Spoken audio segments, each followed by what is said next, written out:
Olá, tudo bem? Sejam bem-vindos ao meu canal literário. Hoje nós vamos conversar um pouquinho sobre faculdade mais uma vez. É um assunto que eu gosto de trazer muito aqui, sobre as minhas graduações, também sobre o meu trabalho.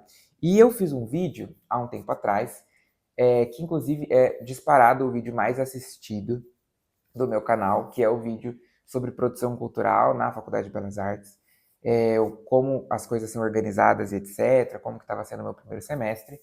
E é o vídeo mais bombado de longe do canal, assim, é o mais assistido, que mais pessoas me procuram para tirar dúvidas sobre, e também tem mais curtidas. E aí eu decidi fazer a mesma coisa, só que com a Uniaselv, que é onde eu faço a minha graduação em Letras Alemão. Antes de começar esse vídeo, não se esqueça de se inscrever aqui no canal, tirar suas dúvidas nos comentários, curtir, compartilhar para as outras pessoas e use o sistema de indicação premiada que traz descontos tanto para você quanto para mim. Se eu não me engano, a Uniaselv era uma das poucas, quiçá a única, faculdade do Brasil que oferecia graduação à distância de alemão. E eu me inscrevi num surto da minha cabeça, assim, porque eu comecei a estudar alemão ano passado e aí do nada eu sempre penso em ter uma formação formal, né? Enfim, sempre penso em ter um estudo formal nas coisas e eu pensei no alemão, até porque graduação em idiomas costuma ser um pouco mais longa. E a minha amiga já tinha feito graduação na Uniaselv de alemão e ela me recomendou. E aí eu fiquei interessado, era um valor ok, então eu decidi testar. Não sabia se eu ia dar conta de fazer duas faculdades ao mesmo tempo, até porque eu não me formei ainda em produção cultural, me formo esse ano de 2026. Mas eu decidi ir atrás. Me inscrevi e seja o que Deus quiser, foi um pouco assim. Mas já vivi o primeiro semestre, então dá para eu trazer um pouco para vocês como que foi essa experiência. Assim, de primeira mão, eu me surpreendi muito com a Uniaselv. Foi uma experiência muito interessante. Eu gosto bastante da organização, de como as coisas funcionam, como os acessos são gerenciados, os conteúdos, o material didático, as avaliações. No geral, eu gostei bastante. Foi um primeiro semestre muito legal. Como é um curso de licenciatura, então os dois primeiros semestres são voltados mais às disciplinas de didática, educação e etc. Então, no primeiro semestre, eu tive políticas educacionais, educação especial, Libras e o projeto extensionista, que hoje é obrigatório em todas as universidades, que era sobre os desafios contemporâneos da educação. Mas lá na frente eu falo um pouquinho mais sobre como foi esse projeto. Uma coisa que eu acho muito legal é que a Uniaselv tem um preparo muito grande para esse curso à distância. Então, não só tem um portal no navegador que você usa, mas tem os aplicativos. Então, eu tenho um aplicativo no celular, tenho um aplicativo no iPad, e eu uso bastante para estudar. Eu consigo fazer o download dos livros e jogar para o Kindle, também já fiz bastante isso. E então, e é um conteúdo muito multifacetado. Então, vai ter o livro base da disciplina, que é super importante, e eu funciono muito através da leitura. Então, ler os livros, para mim, já me deixa bem ciente do que estamos tratando, sobre o que eu preciso aprender, mas nem todo mundo é assim, nem todo mundo se dá bem só com uma disciplina escrita. Então, tem muitos outros recursos, tem vários vídeos, tem aulas ao vivo com os tutores, professores e tal, que você pode tirar dúvidas, eles também vão trazer um pouco dos conteúdos do livro para explicar, enfim. Tem muita indicação de outros materiais, artigos científicos sobre filmes, outros livros e etc. Tem recursos interativos. No final de cada um dos capítulos, né, dos tópicos da disciplina, tem um autoteste, uma autoavaliação para você fazer, às vezes de múltipla escolha, às vezes dissertativo, às vezes um pouco dos dois. E você tem o gabarito para você estudar, para você ver o que você errou, o que você acertou, ou numa questão dissertativa, o que era esperado da resposta, para você ter ciência. Então, eu acho isso muito completo, sabe? Eu acho que pessoas diferentes conseguem ter um bom rendimento porque tem muitos recursos diferentes. Então, isso engloba bastante todo tipo de pessoa com seus tipos de aprendizado. Então, em geral, eu achei eles muito bem preparados nesse sentido. Eu não vou perder muito meu tempo explicando porque que eu acho importante o EAD, mas porque eu acho que às vezes é uma discussão um pouco idiota. Eu sei que tem muita gente contra o EAD, mas eu acho que vem de um grande achismo, de uma falta de experiência, e de umas colocações que não fazem o menor sentido. Acho que o acesso é sempre importante e a formação sem attestação significa que ela seja ruim. Depende muito da instituição, dos professores, do aluno. Também isso aqui é uma coisa muito importante. Muita gente fala, mas o aluno pode colar, não precisa ser muito organizado, não sei o quê. Isso em qualquer lugar, inclusive na presencial. Quem já estudou presencial sabe que tem aluno que falta e alguém assina para ele e ele passa. Tem gente que cola e passa, e isso também acontece no presencial. Tem gente que vai para aula, dorme a aula inteira, não presta atenção em nada. Então, assim, são argumentos que jamais deslegitimam a existência do EAD. O comportamento de um aluno pode ser bom ou ruim, independente da situação de estudo que ele vive, e isso não faz com que o EAD seja necessariamente ruim. E trago provas reais aqui, porque eu fiz licenciatura presencial numa faculdade de nome em 2019, 2020, 2021. Não me formei nessa faculdade e justamente pela distância temporal, eu não pude aproveitar as disciplinas que eu fiz lá. Estou tendo que fazer de novo. E está sendo infinitamente melhor. A disciplina de políticas educacionais, disciplina de educação especial, que na outra formação eu nem tive, foram excelentes e valeram a pena cada segundo. Então, assim, repito, a formação presencial não é milagrosa, ela não é perfeita, a EAD também não, mas, em geral, nada deve ser deslegitimado.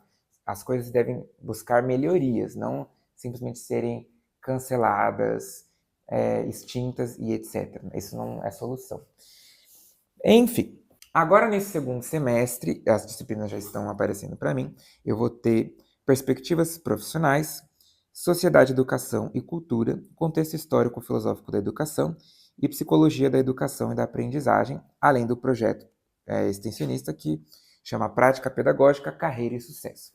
Então, vou mostrar para vocês como que é o portal aqui. Eu espero que dê para ver. Deixa eu me aproximar mais. Então, aqui, ó, é onde eu acesso as disciplinas. Tem o meu curso, tem indicação premiada, extensão, clube de vantagens, atividades complementares que tem que lançar, ajuste de disciplina, um portal para estágio, empregos e práticas, a biblioteca, e aqui estão as minhas disciplinas desse semestre. Então aqui eu consigo ter um panorama da minha evolução, como eu não fiz nenhuma disciplina ainda, estão todos aqui embaixo, mas depois isso vai subindo. Aqui tem uma aula que te ajuda a entender como que funciona esse sistema. E aqui tem as disciplinas em si. Então vamos pegar essa daqui, que vai ser a primeira. Então aqui é onde eu vou fazer as avaliações. Eu consigo fazer simulados antes de fazer a prova final do semestre. Eu posso fazer simulados aqui. Tem o laboratório, que são algumas aplicações daquilo, alguma atividade que você pode fazer que estimula muito a escrita acadêmica. Você pode fazer aqui. As aulas gravadas, né? Tem aulas ao vivo, como eu falei, e depois as aulas ficam gravadas aqui nesse sistema. Tem a trilha de aprendizagem, que às vezes é a transcrição do livro no portal, para você não ter que baixar o livro digital, mas às vezes tem um conteúdo um pouco diferente do livro. Sempre vale a pena conferir. Lá fica tudo sistematizado num lugar só, é onde vai ter os vídeos com as explicações do professor sobre o assunto daquele tópico. Vai ter os recursos interativos, então trilha de aprendizagem fica tudo concentrado lá. Aí tem o livro digital, o livro da disciplina, para você acessar ou pelo próprio portal ou você baixar o arquivo. Tem o plano de ensino com as referências bibliográficas, materiais complementares, registro de frequência e o Fale Conosco aqui do portal, que você pode falar ou com o sistema deles ou com um tutor. É importante, inclusive, porque tudo que você vai fazer numa graduação EAD é bom você ter protocolado. E aqui você tem isso. Quando você fala você pode fazer um atendimento rápido, via chat, ou você pode fazer um mais protocolado, etc. Sempre tem umas coisas protocoladas, porque se um dia der algum chabu, você tem provas. Por exemplo, tentei marcar a prova e não consegui. Se você não provar que você tentou e não conseguiu, deu algum erro no sistema, sei lá, depois você pode se ferrar. Então, nesse momento, seja espertinho, garanta os seus direitos também. Aí, como que funciona o sistema de avaliação?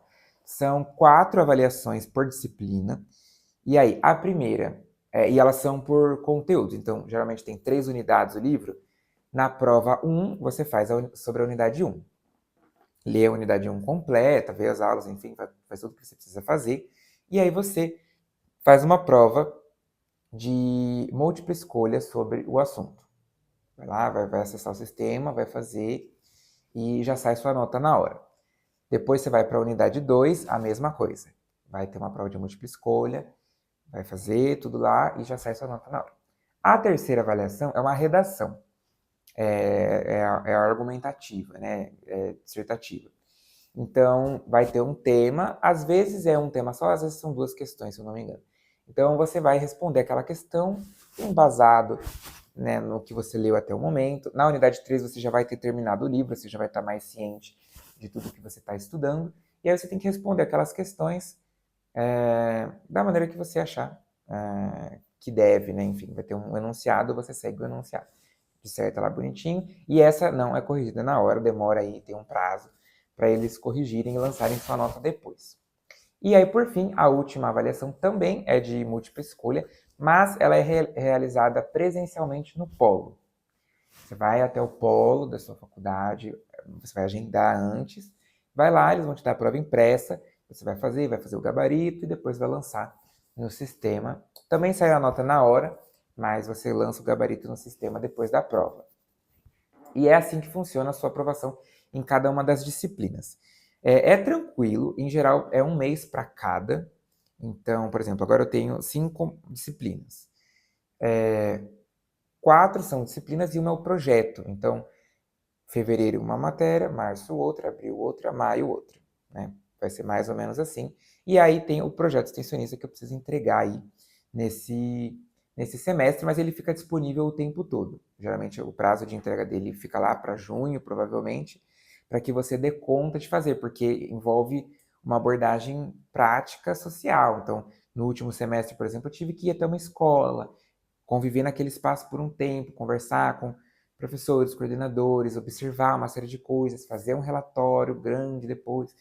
Então, como tem muitas etapas, eles deixam o semestre todo para você fazer, para que você tenha tempo e consiga entregar esse relatório da melhor forma possível. E aí o que eu acho mais rico na Uniaselv você consegue aprofundar bem nas matérias, porque é basicamente uma por mês. Então é uma disciplina que você vai aprofundar por um tempo.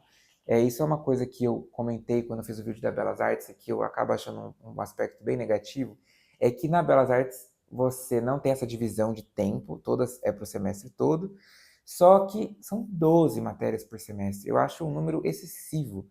Você lê aquele mundo de coisa, as matérias, as aulas, né, acabam sendo um pouco superficiais, porque são muitas matérias, não dá para aprofundar demais, e você acaba tendo assuntos que se repetem, ou assuntos muito desconexos, que às vezes acabam não fazendo sentido.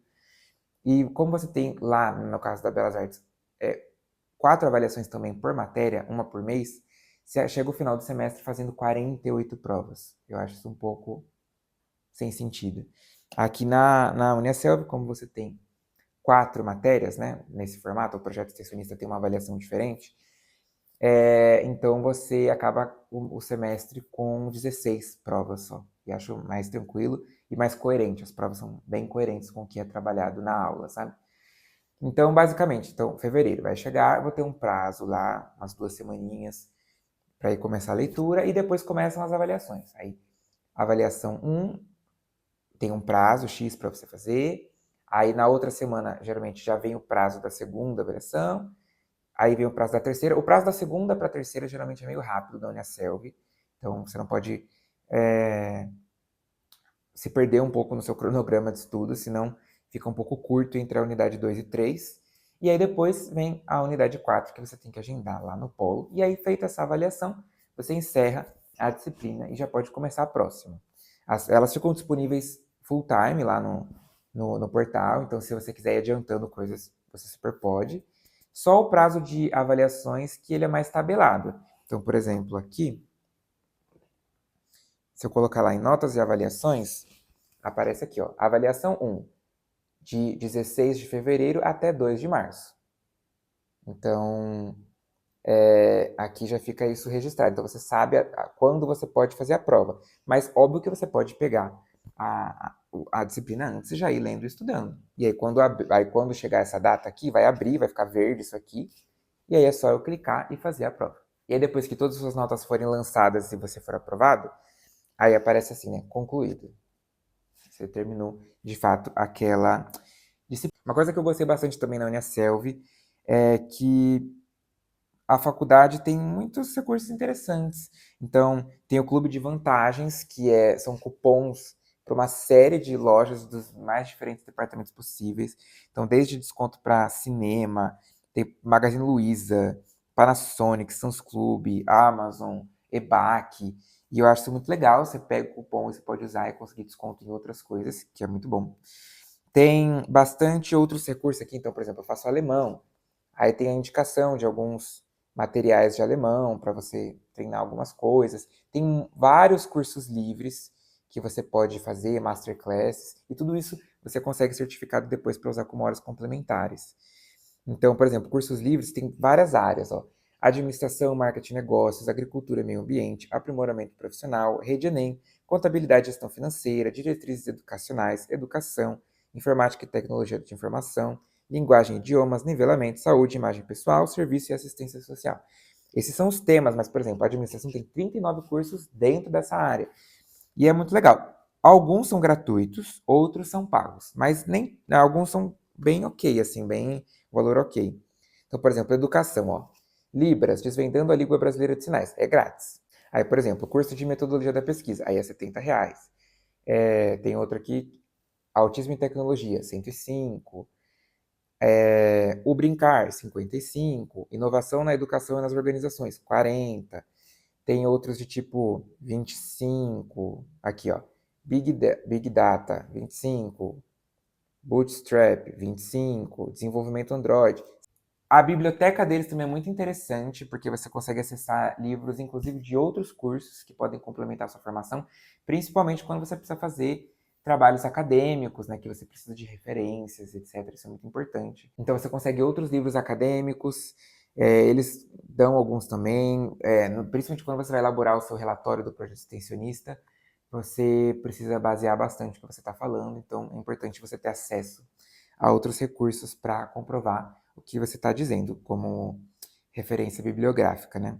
O curso tem 8 semestres, então eu estou no meu segundo agora. Como eu falei, esses 2 primeiros são mais voltados às matérias de educação, mas a partir do terceiro semestre aí começa bem puxado o alemão em si.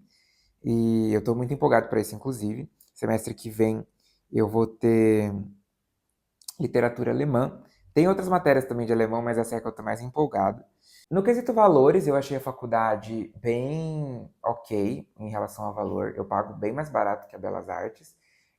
Se eu não me engano, o primeiro semestre ficou em torno de R$ 130 cada mensalidade. E o conteúdo super entrega. Como eu falei, eu tive uma experiência melhor com essas disciplinas aqui no EAD do que quando eu fiz uma faculdade presencial de licenciatura lá atrás. E em relação ao material didático, eu confesso que eu também acho o conteúdo muito mais interessante que o da Belas Artes. Como eu disse, tem muitos recursos, então tem outros livros que você pode ler para se inteirar mais, tem muitas indicações de vídeos, de filmes. Na disciplina de educação especial, essas indicações foram fundamentais. Tinha um material de filmes, etc., muito interessante, que contribuíram muito assim, para a formação mesmo. Então vale a pena correr atrás dessas informações que eles deixam como material complementar. E um pouquinho sobre o projeto extensionista, a avaliação dele acontece de forma diferente, ele fica aberto basicamente o semestre todo, e tem lá as orientações do que você precisa fazer, qual é o objetivo daquele projeto. Pelo que eu entendi, cada semestre tem um tema diferente, né? Então, nesse primeiro foi desafios contemporâneos da educação, então você precisava ir numa escola observar principalmente como eles lidavam com a questão da inclusão, da, da alfabetização digital e da segurança. Se eu não me engano, eram esses 3 temas. Então você lia o material base para se informar sobre o assunto, eles orientavam, deixavam bem claro o que você tinha que observar na escola, para você ficar atento, coisas que seria interessante você perguntar. tinha isso tudo muito claro lá, o que você precisava fazer. Tinha os documentos para você fazer essa visita, porque né, você chegar lá assim, do nada, uma pessoa aleatória pedir para ver a escola, não é tão simples assim, né? Então, em geral, é bom que você tenha uma carta de apresentação da faculdade, tudo isso foi disponibilizado. Você chegava lá, ó, sou fulano de tal, tô matriculado na faculdade, preciso fazer esse projeto, podemos fazer essa parceria aqui nessa instituição, vai ser sobre isso, isso, isso, isso. Você também precisa de documentos assinados para comprovar para a faculdade que você esteve lá. Tudo isso é muito importante. Então, tudo estava lá disponível, até documento de uso e de direito de imagem, né? Porque se você quisesse fazer registro da escola, etc., você precisa dessa autorização. Então, isso é importante e estava tudo certinho. Você tinha tudo isso disponível de fácil acesso, era só você baixar o documento e imprimir. E aí eu liguei para uma escola próxima à minha casa mesmo e fiz o projeto lá. É uma CMEI, e ali eram crianças, se não me engano, de 8 meses até crianças de 5 anos e 9 meses, que aí depois elas iam para uma outra escola, porque lá não tinha o ensino fundamental, né? Então ali tinha todo desde o berçário, creche, até o que seria a educação infantil, né, de 4, 5 anos. Cada escola chama de um jeito, né? Ali, se eu não me engano, eles chamavam jardim e pré. Jardim, 4 anos, 5 anos, o pré. Onde eu fiz, né, há milhões de anos atrás, era pré-1, pré-2. Então, eu tinha que fazer esse relatório. Eu fiz numa visita só, você podia ir mais vezes, se você quisesse e sentisse necessidade e me permitissem. Mas eu fui uma vez só na escola, passei uma tarde lá. Conversei bastante com a coordenadora. Eu fui numa escola pública, porque eu acredito que eles são um pouco mais abertos. Até porque eles têm uma certa demanda também de atender alunos, estagiários e etc. Então, eles costumam ser um pouco mais receptivos e foi uma experiência super tranquila. A coordenadora era muito jovem, ela gostava muito do que ela fazia, então ela foi super aberta e solícita para a gente conversar sobre. É, Achei muito interessante o trabalho deles lá, até porque cuidar de crianças tão pequenas exige muito. São detalhes que às vezes você nem para pensar. Só quando você está ali na realidade você fala assim, nossa, isso é muito importante. Como, por exemplo, eu achei isso é óbvio, mas a gente às vezes não para pensar. Escola pública tem que fornecer o alimento das crianças. E como que hoje, onde a gente tem mais acesso, inclusive, a possíveis diagnósticos e etc., como que eles organizam a questão da alimentação das crianças. E eles têm um cardápio certinho de cada um dos alunos. Quem tem intolerância à lactose, quem tem intolerância a glúten, quem tem alergia a alguma coisa. Tudo isso é muito sério. Porque além de ter que ter uma organização para a alimentação chegar na escola, o que é servido para cada criança é muito importante para que não aconteça nada grave, né? Que elas tenham também é, esse cuidado e também essa observação durante para que cada um coma aquilo que é seu e não aconteça nenhuma situação ali complicada. Então foi muito legal, eu gostei muito da experiência. Eu adoro esses projetos extensionistas, eu acho que eles têm um potencial muito grande para a gente sair do ambiente acadêmico e ir para a prática, mas eu entendo que é uma questão um pouco complexa, que demanda bastante tempo, mas eu adoro, eu gosto de conhecer, eu gosto de, né, sabe, parar para pensar sobre determinadas coisas, ver na prática como que funciona, porque às vezes o ambiente acadêmico é muito afastado da sociedade, e isso não é tão legal assim. Então, acho que esses projetos extensionistas dão uma conexão maior entre as coisas. E aí, no final, você tem que fazer um relatório e uma dissertação. Então, o relatório acho que vale 7 pontos, se eu não me engano. E aí, ele é um pouco, assim, se organize para fazer, não deixe para a última hora, porque ele é longo, tem muitas etapas, tem que escrever bonitinho, tem que trazer embasamento, tem que organizar tudo que você observou na escola, então assim, demanda um pouco, não deixe para a última hora, mas você tem o semestre todo para fazer, para agendar a visita, para descobrir o que é para ser feito, para depois que você fizer a visita você conseguir condensar suas ideias, etc. Então, se organizem e depois você tem que fazer uma dissertação no sistema mesmo, quase igual a redação que você faz nas disciplinas, né, na terceira unidade, respondendo as questões que eles pedirem ali, o enunciado que tiver por ali. Mas é bem tranquilo também. Então é isso, eu acho que eu falei tudo que eu gostaria de falar. Se vocês tiverem dúvidas, comentem aqui no vídeo. Podem me procurar nas minhas redes sociais, assim como teve muita procura no meu vídeo sobre produção cultural. Aproveita que estamos em janeiro, é um momento onde você pode se matricular num novo curso. Eu sou o maior defensor do estudo e do EAD também. Então, estudem, se formem. Se sem faculdade, se com faculdade já é difícil, imagina sem a vida. Mas não só por isso, ganhem autonomia para fazer as coisas. Sejam bons profissionais, sejam bons estudantes, sejam interessados, achem o que vocês gostam de fazer da vida. Acho que tudo isso é muito importante. Quanto mais a gente estuda, mais a gente se sente capaz, melhora até a autoestima. Então, vão atrás, façam a história de vocês, a carreira de vocês e busquem opções acessíveis em relação a tempo, a rotina, a disponibilidade e também financeiramente. E busquem instituições que vocês gostem. Não gostou? Troca. Vai atrás de outra instituição ou vai atrás de outro curso. Se informe, busque, se permita explorar, tá? Então é isso. Se você gostou desse vídeo, deixe seu curtir, siga o canal, que isso é muito importante, e até a próxima.